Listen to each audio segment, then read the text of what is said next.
विश्ववंदनी जगद्गुरु तथागत भगवान बुद्ध सद्धम्म सत्संगाला पंचांग प्रणाम. विश्वरत्न बोधिसत्व परमपूज्य डॉक्टर बाबासाहेब आंबेडकर यांच्या पवित्र आणि पूज्य स्मृतींना पंचांग प्रणाम. सर्व बांधव व भगिनींना मंगलकामना. नमो बुद्धाय. सविनय जय भीम. आपण दी बुद्धिस्ट सोसायटी ऑफ इंडिया तथा भारतीय बौद्ध महासभा या बोधिसत्व डॉक्टर बाबासाहेब आंबेडकर यांनी स्थापन केलेल्या संस्थेच्या बौद्धाचार्य प्रशिक्षण शिबिराच्या माध्यमातून भेटत आहोत. आजचा विषय आहे सुत्त व त्याचे महत्त्व. बंधूंनो, बुद्ध बोले आनंदा, तू इतुकेच ध्यान दे, जो मागेल तयाला धम्माचे ज्ञान दे, असं बुद्ध म्हणतात. बुद्ध पारिभाषिक शब्दात सुत्त तथागत भगवान बुद्धाच्या वचनाला म्हणत असतात. जसे बुद्ध घोषाचार्यांनी समंत पारादिसिका विनय पिटकाची अट्टकथा यांच्या बाहेर निदान कथेमध्ये असे म्हटलेलं आहे की सुत्त नामक तथागत वचनं सुत्तंती वेदितव्यं.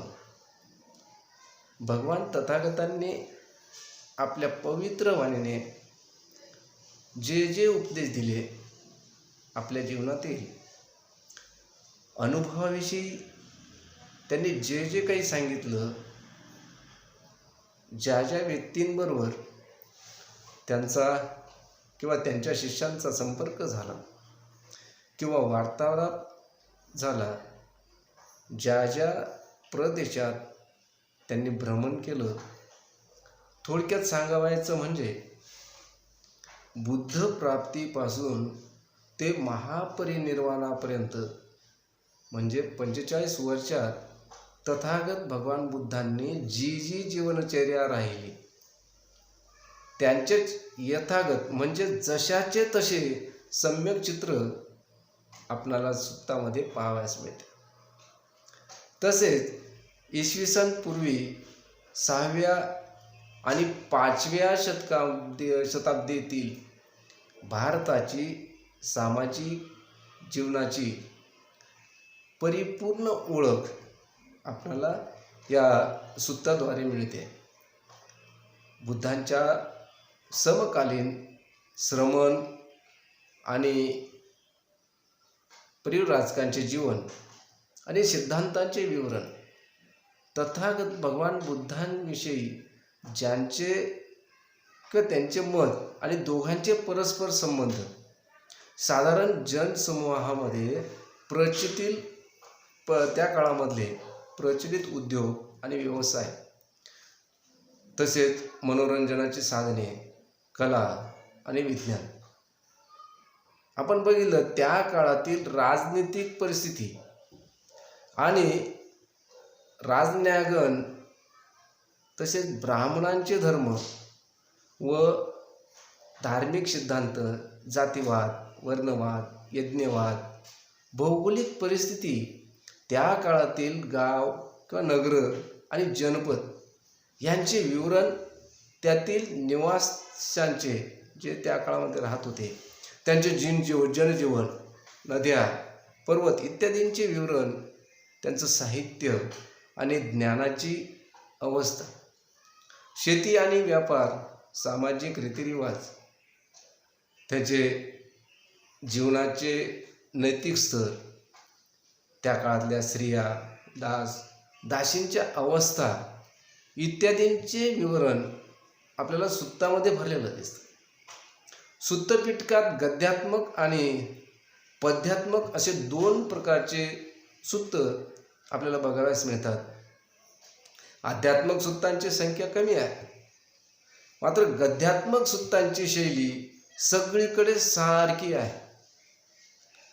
सुत्तांच्या सुरुवातीला किंवा प्रारंभात असं लिहिलेलं असतं, एवं मे सुतं एक समयं भगवा विरती, अर्थात मी असं ऐकले, एकदा भगवान राहत होते, असे आलेलं असतं. त्यानंतर उपदेश असतो. शेवटी श्रद्धेने श्रद्धायुक्त उपदेश ऐकणाऱ्याच्या तोंडून उद्गार निघत असतात. भगवंताला ते म्हणतात, आश्चर्य भगवान, अद्भुत गौतम, जसे पालथ्याला सोयीचे केले, झाकलेल्याला उघडले, रस्ता चुकलेल्यांना त्यांना रस्ता दाखविला, अंधारात दिव्याचं काम केलं, त्यामुळे डोळस रूप पाहतील असे आपण भगवान बुद्धाच्या धम्माला चांगल्या प्रकारे प्रकाशित केले. मी आता भगवान गौतमास शरण जातो, धम्माला शरण जातो, मी भगवंतांच्या संघाला शरण जातो. भगवान मला उपासक म्हणून स्वीकारावा. काही ठिकाणी आपल्याला बघायला मिळतं, सुत्ताच्या शेवटी भिक्खूंनी पण अनुमोदन दिलेलं आपल्याला बघायला मिळतं. जसं भिक्खू म्हणायचे, भगवंतांनी असं सांगितलं. मग भिक्खूंनी संतुष्ट होऊन भगवंताच्या त्या कथांचे अनुमोदन केलं. गाठीभेटी, निरोप घेणे, कृतज्ञता व्यक्त करणे, कुशल मंगल विचारणे इत्यादी साधारण त्यावेळी ज्या प्रकारचा शिष्टाचार प्रचलित होता त्याची वर्णने ही सुत्तामध्ये अनेक ठिकाणी आलेली आपल्याला बघायला मिळतात. जेव्हा कुणी भिक्खू भगवंताच्या दर्शनासाठी दुरून येत असे, तेव्हा भगवंत त्याला विचारेल की सांग भिक्खू, तू खुशाल तर आहेस ना? रस्त्यात काही अडीअडचणी तर आल्या नाहीत? किंवा इकडे येण्यासाठी काही परेशानी तर झाली नाही ना? अशा पद्धतीने भगवंत जी व्यक्ती आलेली असेल त्यांना ते विचारत असत. भगवंताच जर कोणी उपासक निमंत्रण देण्यासाठी येत असेल तेव्हा हे वाक्य येत असत, म्हणते, भिक्खू संघासह आपले माझ्याकडे उद्याचे जेवण स्वीकार करायचं किंवा जेवण स्वीकार कराल. त्यानंतर भगवंताने मौन राहून स्वीकारले असं वाक्य तिथे येत असे. तसे तथागत जेव्हा भिक्षेसाठी जातात तेव्हा असे वाक्य येतं की तेव्हा भगवान पुरुहान्न समय चिवर घालून भिक्षापात्र घेऊन ज्यांनी आमंत्रण दिले तिथे गेले. जाऊन भिक्खू संघास केलेल्या आसनावर भगवंत बसले. उपासकाने आपल्या हाताने बुद्ध प्रमुख भिक्खू संघास उत्तम खाद्य भोजनाने संतुष्ट केले. जेवून पात्रावरून हात आखडल्यावर एक लहान आसन घेऊन उपासक एकीकडे बसला. भगवंताच्या उपदेशाने समुत्तेजित संप्रहर्षित केले. धम्मोपदेश करून भगवान आसनावरून उठून निघून गेले. जेव्हा कोणी महान व्यक्ती, राजा अथवा मंत्री, सेठ अथवा सावकार, एखादा कोट्याधीश जेव्हा भगवान बुद्धांच्या दर्शनासाठी जात असे तेव्हा त्या ठिकाणी असं आलेलं आहे की जेवढी रथाची जागा होती तेथपर्यंत रथाने जाऊन रथावरून उतरून पायदळ जाऊन जेथे भगवान होते तेथे जाऊन भगवंतास अभिवादन करून एकीकडे बसला. पुढे वाक्य येतं, एकीकडे बसून त्याला भगवंताने धम्मासंबंधी कथेने समुत्तेजित केले. इत्यादी प्रकारे बुद्धकालीन भारतीय समाजामध्ये रीतिरिवाज आणि सभ्यता इत्यादींचे पुरेपूर असं चित्र आम्हाला या सुत्तामध्ये बघायला मिळतं. सुत्तपिटक, त्या सुत्तपिटकामधून आपणास भगवान बुद्धांचे जे उपदेश करण्याची माहिती, ते कशा पद्धतीने उपदेश करीत, त्यांचा उपदेश करण्याची पद्धती, ते अगोदर काय करत होते, ते पहिले काय सांगायचे. पहिले भगवंत त्या ठिकाणी आपल्याला बघायला मिळतं ते दान, शील, सदाचार, प्रशंसा, दुराचार, निंदा इत्यादी संबंधी साधारण भगवंत प्रवचन करीत असत. नंतर बुद्धाची जागृत करण्याची धम्मदेशना आरंभ होत असे, ज्यात चार आर्य सत्य, या चार आर्य सत्यांचा सखोल आणि गंभीर धम्मोपदेश भगवंत त्या ठिकाणी करीत असत. असा उपदेश त्यांनी दिग्घनिकायाच्या अंभट्ट सुत्त कुटदंत सुत्तामध्ये केलेला आपल्याला बघावयास मिळतो. तथागत भगवान बुद्ध हे एका मनोवैज्ञानिकासारखे उपदेश करीत असत. त्यांना पाराचित्त ज्ञान प्राप्त होतं.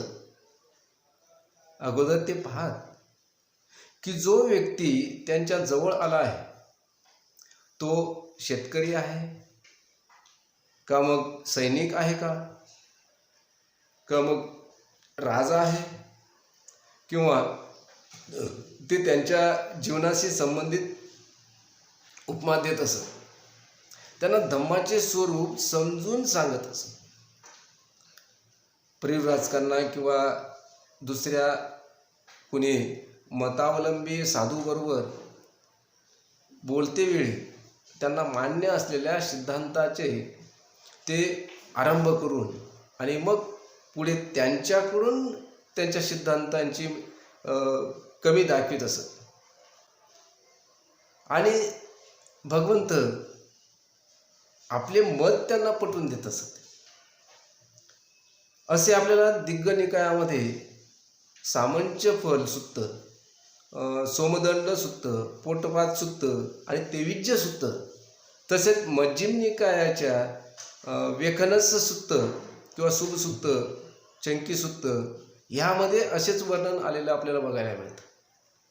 सुत्ताच्या त्या शैली म्हणजे पद्धतीची जी विशेषता पाहण्यासारखी आपल्याला आहे त्यात बघायला मिळते. त्यामध्ये पुनरुक्त्याची अतिशयता. दुसरी बघायला मिळते संख्यात्मक परिगमन. त्या संख्यात्मक परिगणना प्रणालीची पद्धती आपल्याला त्यात बघायला मिळते. नंतर तिसरी आपल्याला बघायला मिळतं उपमा देण्याची फारच विशेषता. भगवंत उपमा देऊन सांगत असत. तिथे संवादात्मक पद्धती भगवंत वापरत असत. त्याच्यानंतर इतिहास आणि आख्यानासारखे कीर्तने उपदेशाच्या अधूनमधून भगवंत उपयोग करीत. सुत्तात नाटकीय क्रियात्मकतेची अभिव्यक्ती, कारण सुत्ताचे संकलन विभिन्न स्रोताने माणसाकडून आणि विभिन्न काळामध्ये झालेलं आहे, म्हणून त्यात पुनरुक्त्यांची असणं योग्य होते. भिक्खूंच्या निरंतर अभ्यासासाठी स्वतः भगवान बुद्ध पण उपदेशामध्ये सरळ सोपे करण्यासाठी नेहमी तेच सांगत.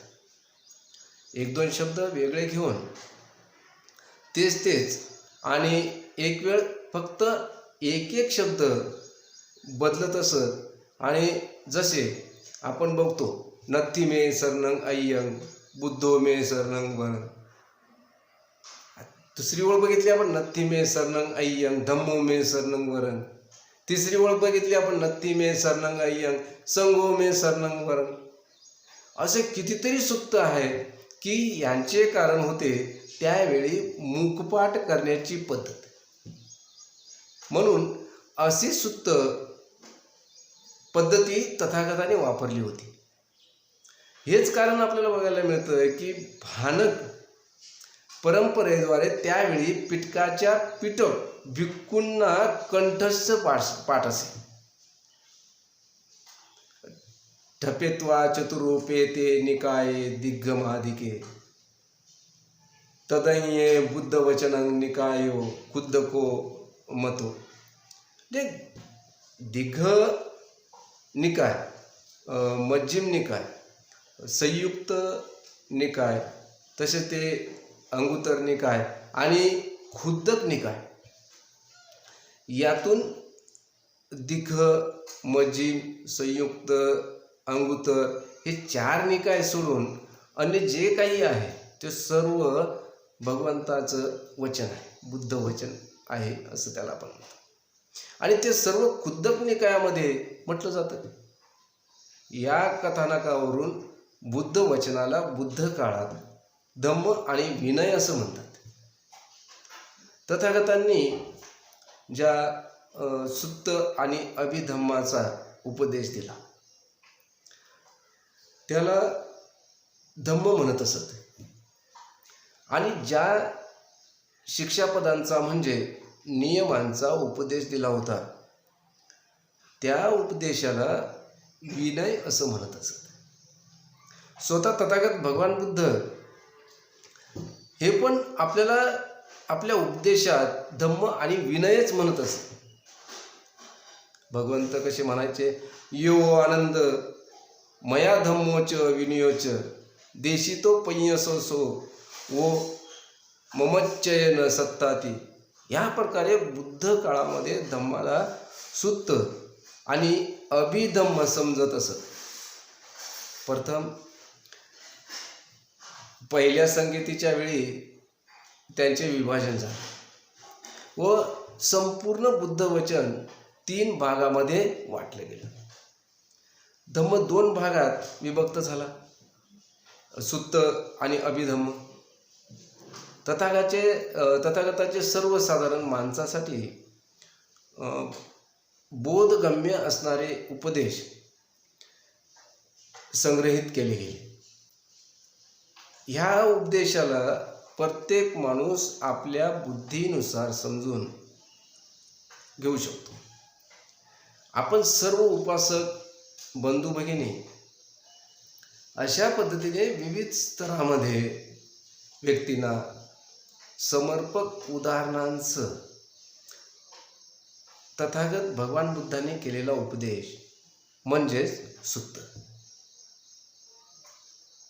हे प्रथम पाली या बोली भाषेमध्ये असणारे उपदेश तत्कालीन भिक्खूंनी स्वतः मुखोद्गत करून जतन करून ठेवले. तोपर्यंत लिपीचा शोध लागलेला नव्हता. परंतु आपण बघतो इसवी सन पूर्वी 483 मध्ये म्हणजे तथागतांच्या महापरिनिर्वाणानंतर अवघ्या 3 महिन्यातच मगधची राजधानी असलेल्या राजगृहाजवळ प्रथम धम्मसंगती घेण्यात आली. या धम्मसंगतीचे अध्यक्ष महास्तवीर महाकाश्यप होते. या सभेत महाकाश्यपाने सुत्तपिटक आणि विनयपिटक यांचे संगायन झालेलं आपण बघायला मिळते. सुत्तपिटकाकरिता महास्थवीर आनंद यांना व विनयपिटकासाठी महास्थवीर उपाली त्या काळामध्ये प्रमुख म्हणून नेमलं गेलं होतं. अभिधम्मपिटक हे 3ऱ्या धम्मसंगतीमध्ये पाटलीपुत्र येथे मोगलीपुत्र तिस्स यांच्या अध्यक्षतेखाली सम्राट अशोकाच्या काळामध्ये इसवी सन पूर्व 247 मध्ये संगायन करण्यात आलं. सुत्तपिटकाचे पुढील प्रमाणे 5 विभाग आहेत. पहिला आहे दिग्ग निकाय. यात 34 सुत्तांचा संग्रह आहे. ब्रह्मजाल सुत्त हे यातील महत्त्वपूर्ण आहे. दुसरा आहे मज्जिम निकाय. हा 152 सुत्तांचा संग्रह आपल्याला बघायला मिळतो. तिसरा आहे संयुक्त निकाय. यामध्ये 7762 सुत्त आपल्याला बघायला मिळतात. नंतर अंगुत्तर निकायामध्ये आपल्याला 9515 सुत्त बघायला मिळतात. खुद्दक निकायामध्ये 9530 सुत्तांचा समावेश आपल्याला बघायला मिळतो. मी हा विषय थोडक्यात सांगायचा आपणास प्रयत्न केलेला आहे. आपणास समजला असेल असं गृहीत धरून मी हा विषय थांबवतो. नमो बुद्धाय. जय भीम.